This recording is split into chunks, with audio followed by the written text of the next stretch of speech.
Hey everyone, Donna Nelson here, holistic empowerment coach and lifestyle strategist.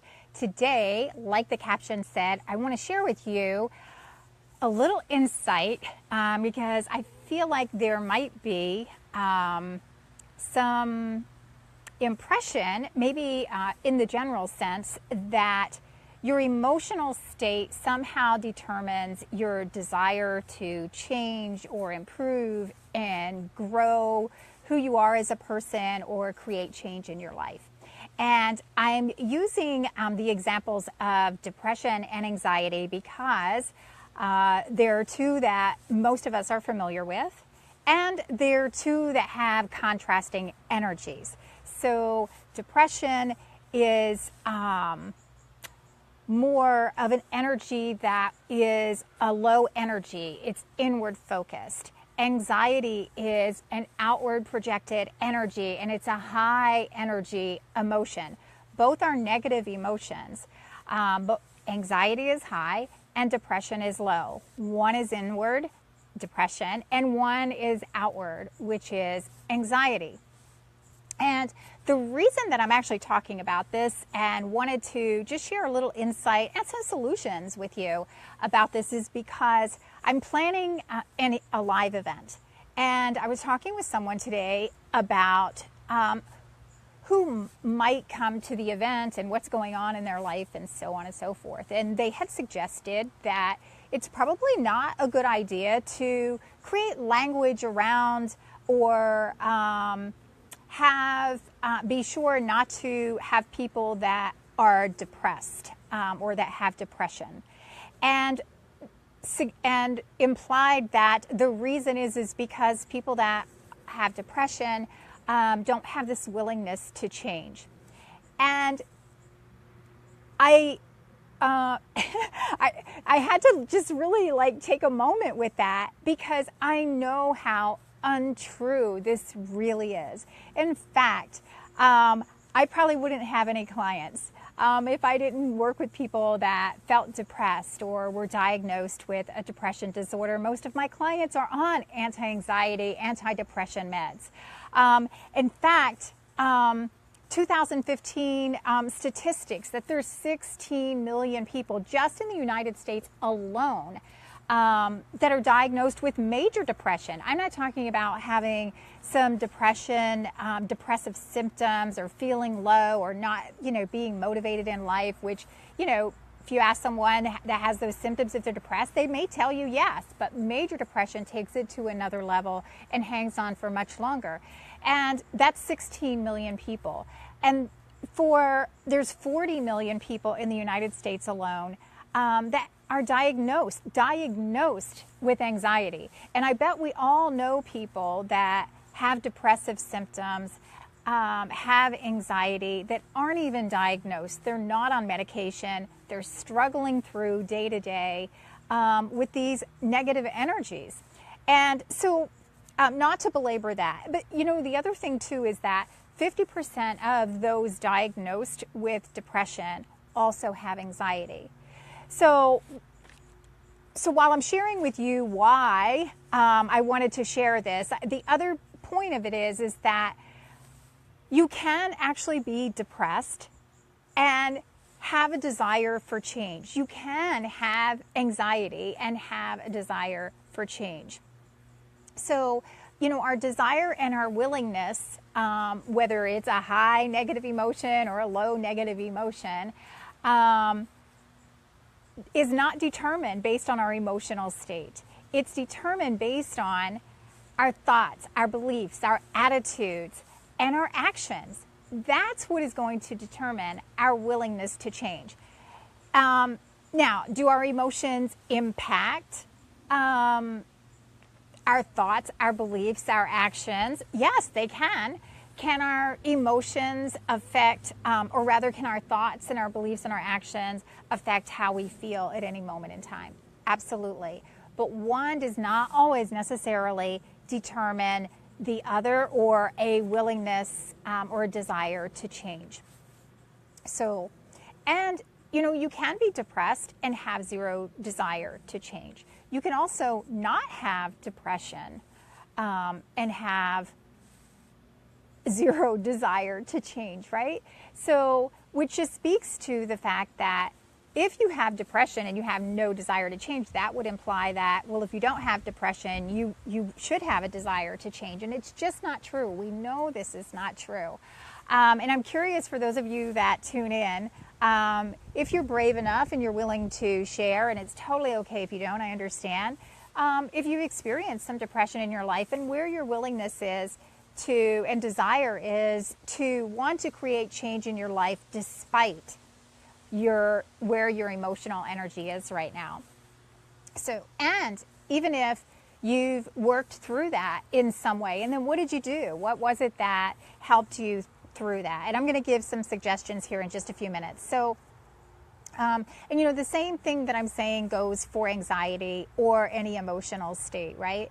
So you could have neither and still have no desire to change. You could have both and have no desire or a desire to change. So for some people, maybe just the status quo is okay with them, and that's fine. That's where they are in their life right now, right? So I had some notes so I didn't forget what I was talking about, because I tend to get off track sometimes. So, okay, so here's my point. I have 2 points because I can't just have one. So point number 1 is that emotions are not a determining factor of desire or willingness to create change in your life. And point number 2 is balancing your energy so that you do have emotions that align with your thoughts, beliefs, your attitude, and your actions that you want to take every day and that you are taking, and support your overall well-being,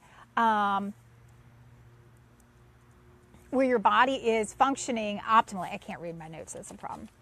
Where your body is functioning optimally is absolutely going to help you create change more easily. There's no doubt about it that someone that has a negative emotional energy yet has a desire to change is in conflict. There's a conflict between what's going on in our head and what's going on in our body.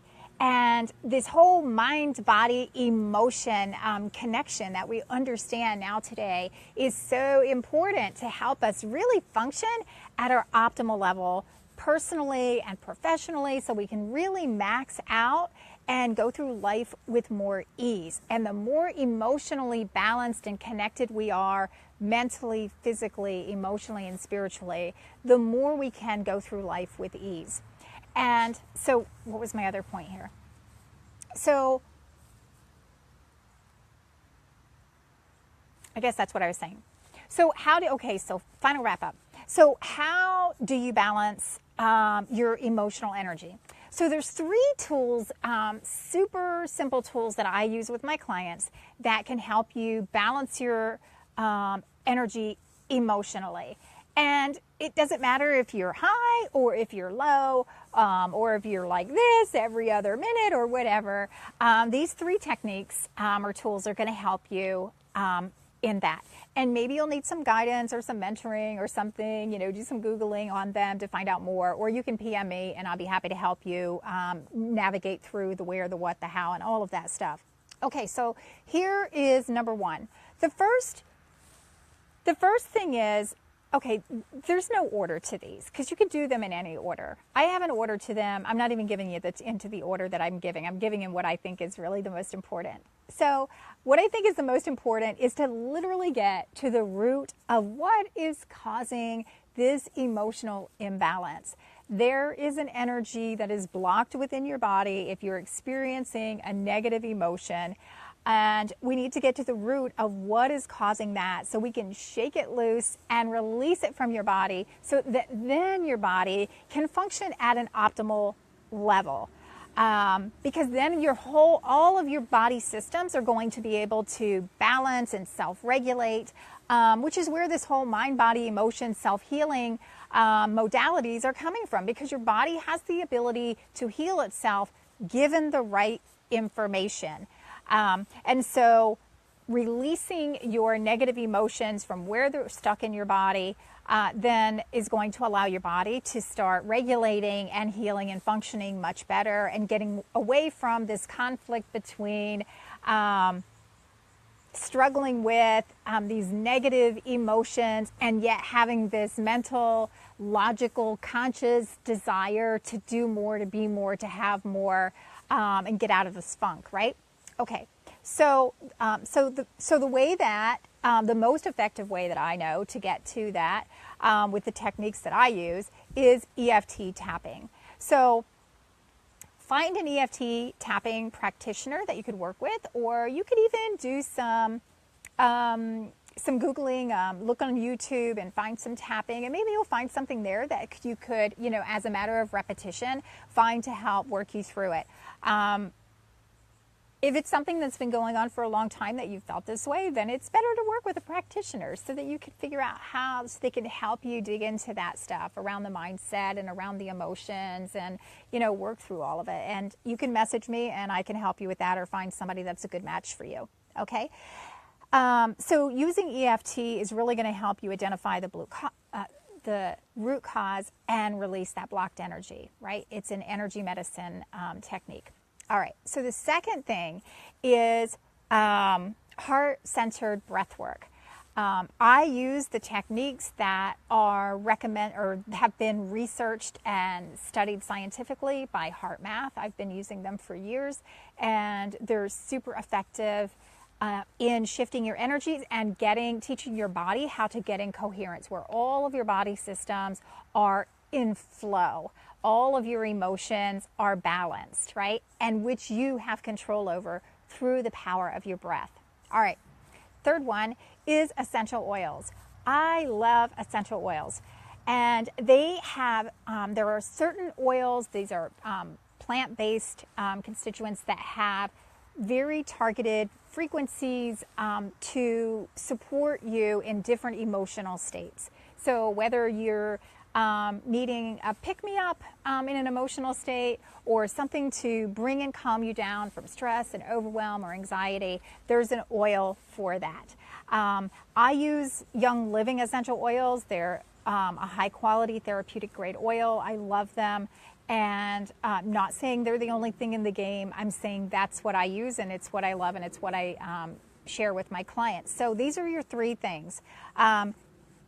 Get to the root cause to get the emotions, untrap those negative emotions, heart-centered breath work, and essential oils. And I guess that's my last point. So the point is that I want to make sure you're not under the impression that someone's emotional state determines whether or not they're willing to change. And if you're in a negative emotional state and you don't know what to do, I've given you 3 resources and you can PM me and I'll be happy to help you along the way. Okay, Donna Nelson signing off. Have a beautiful night.